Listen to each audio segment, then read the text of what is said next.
Hello, and welcome to your Hockney Perspective Remote Learning Part 1.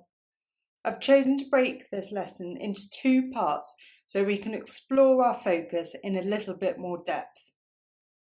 Please remember this is a pre-recorded video, so you can pause and rewind at any point to make sure you're keeping up. For this lesson, you will need a sketchbook and a pencil because we're going to be writing down the meaning of some of our key words.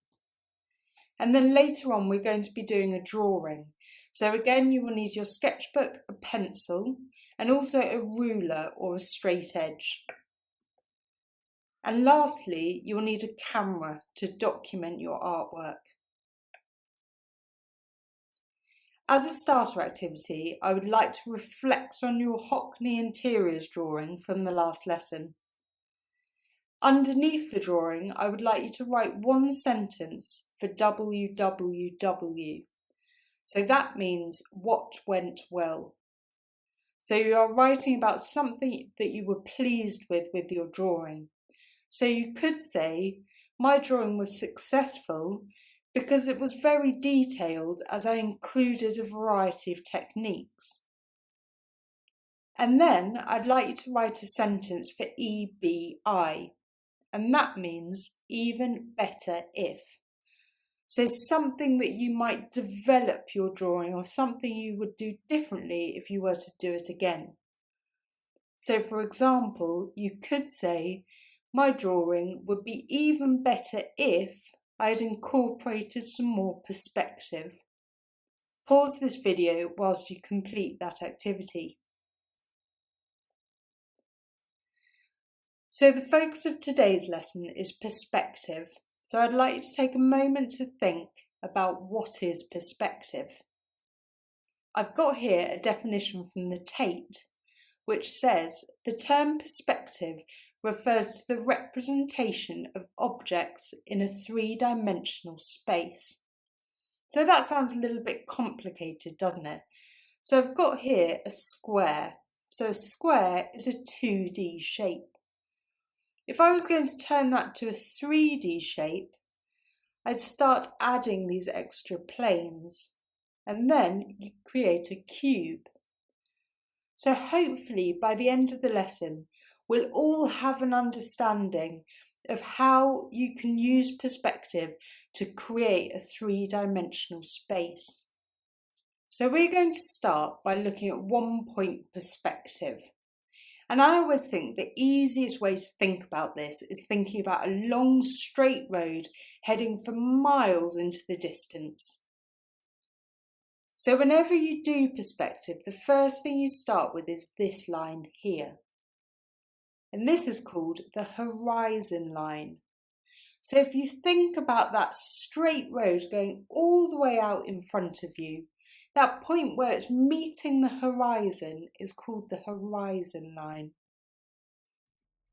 And then secondly, we've got this point here, and this is really important in perspective because all of our lines, all of our crucial perspective lines are going to meet at this point.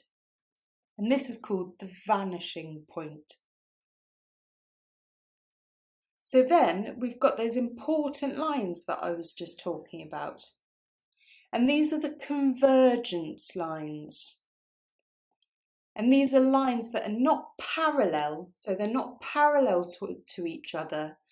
They're heading into the distance and meeting at this vanishing point. So all of your convergence lines have to meet at the vanishing point.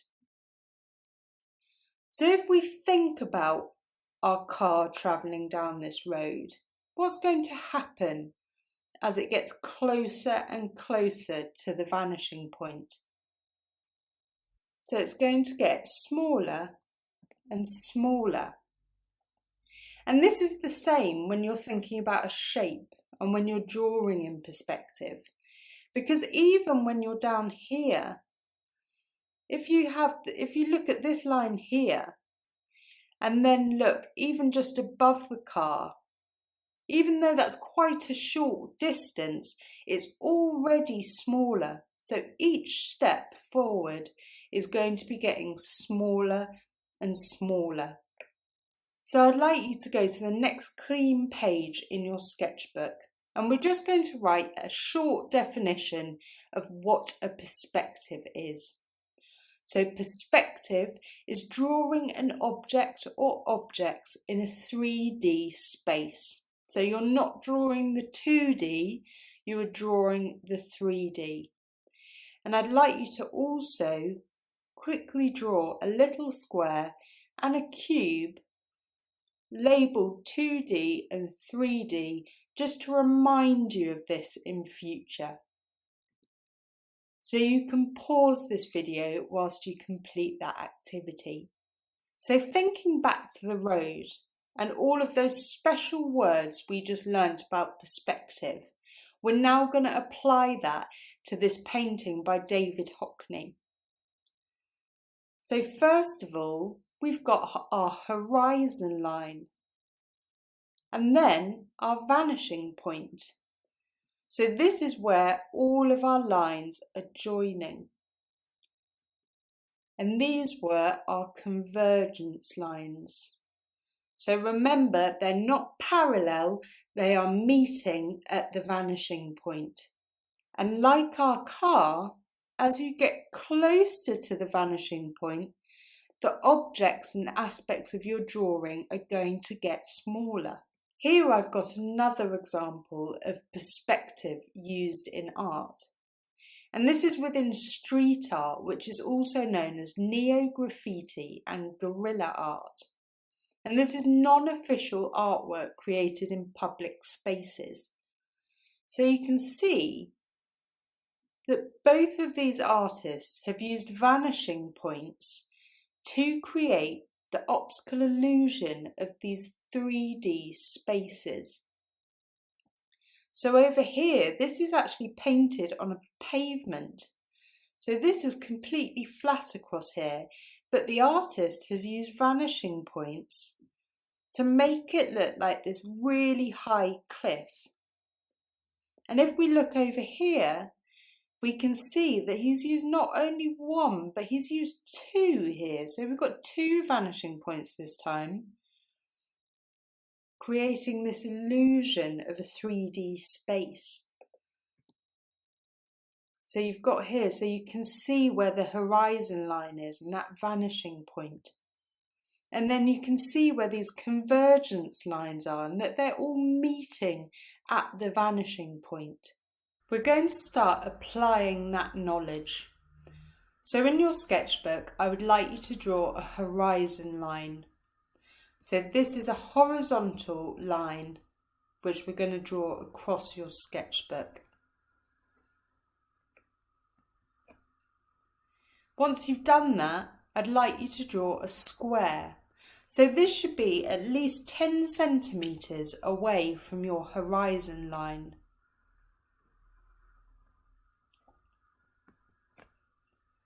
We're then going to add a vanishing point. And I'd like you to put this directly above your square. So if you imagine you've got a mirror line here, it's going to be exactly in the middle.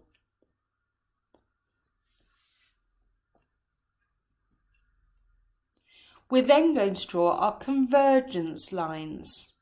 When you draw these lines, it is important that they are faint. So you don't want really heavy lines because when you've got your final drawing, you don't want to be able to see them. And that's why I've used this dotted line. So these lines go from each corner. So you're travelling from the corner to the centre of your vanishing point. And you're going to do this for each of the 4 corners. It's only when we start to finalise our shape that we can block out our lines. So you can see here that I've got my convergence lines, and all I need to do now is join up these back lines. So what's going to happen if I move this vanishing point? I don't want you to do this, but we're just going to think about it. So now that I've moved the vanishing point, we have to move the convergence lines. So you can see already, because the vanishing point is so much further away, It's adding a lot more depth.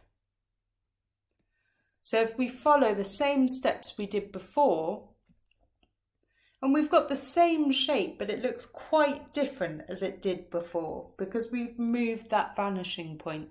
And you can move the vanishing point to any point on your horizon line. If I was to add a second vanishing point, we can then turn our drawing into a 2-point perspective drawing. So this new vanishing point is going to have an impact on some of the lines of our drawing. So that means I'm going to have to add some more convergence lines, going back to the new vanishing point. So that looks quite complicated, but what we're going to do is we're going to move these lines, so the horizontal lines are going to go up and join our new convergence lines. And when we've done that, our shape's going to look like this. So this is a 2-point perspective drawing. We're now moving on to your practical activity. And the first thing I would like you to do is to conduct some primary research. So I'd like you to go out and take a photograph of the street that you live on. So remember, the reason why it's primary research is because you're going to use the photograph that you have taken and not a photograph taken by somebody else. So when you go outside and take your photograph, I want you to look for an element of perspective. So you can see here in the photograph that I have that it's very distinctively leading to a vanishing point. And that's the type of thing I want you to look for when you're taking your photograph. It doesn't matter if your street isn't this long or anything like that, because even here we still have that element of perspective. You can pause this video whilst you go and take your photograph. I'm now going to show you a short demonstration video which will explain to you what I would like you to do with your photograph. And this is where you're going to need your sketchbook and your pencil and also your ruler. Once you have taken your photograph, please follow the link here to the second part of the lesson. This link will also be in the description for this video.